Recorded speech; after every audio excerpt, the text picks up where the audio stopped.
Assalamu alaikum dear students. Let's say something about difference between osmoconformers and osmoregulators. First of all, osmoconformers ये ऐसे जानवर होते हैं जो अपने इंटरनल बॉडी फ्लूइड्स को एक्सटर्नल एनवायरनमेंट के मुताबिक कांस्टेंट रखते हैं, आइसोटोनिक रखते हैं। आई मीन एक्सटर्नल एनवायरनमेंट के मुताबिक अपने इंटरनल बॉडी फ्लूइड्स के अंदर कोई चेंज नहीं लाते, ना कुछ बाहर से अंदर आने देते हैं, ना ही कुछ अंदर से बाहर जाने देते हैं।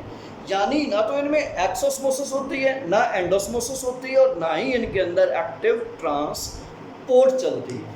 जबकि इसके बाद ऑस्मोरेगुलेटर्स, इनके internal body fluids external environment के मुताबिक डिसिमिलर होते हैं, डिफरेंट होते हैं, ये डिफर करते हैं, कभी एक जैसे नहीं होते। जबकि सेकंड पॉइंट के तौर पर ऑस्मोकन्फर्मर्स को अपने इंटरनल बॉडी स्टेट को एडजस्ट करने के लिए एक्टिव ट्रांसपोर्ट की ज़रूरत नहीं पड़ती। They don't need to adjust their internal osmotic state actively.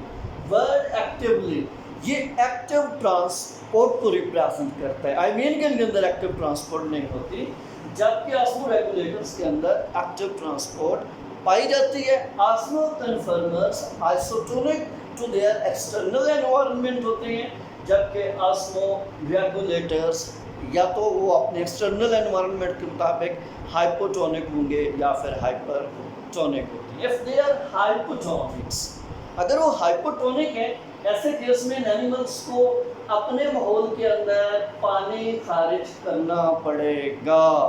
अगर ये जानवर हाइपरटोनिक हैं तो फिर इन्हें एक्सटर्नल एनवायरनमेंट के अंदर साल्ट्स एक्सक्रीट करना पड़ेगा। तो साल के अखराज के लिए एक्टिव ट्रांसपोर्ट मैकेनिज्म सेम, ये जानवर एक्सेसिव वाटर को एक्सक्रीट करने के लिए भी एक्टिव ट्रांसपोर्ट का सहारा लेते हैं।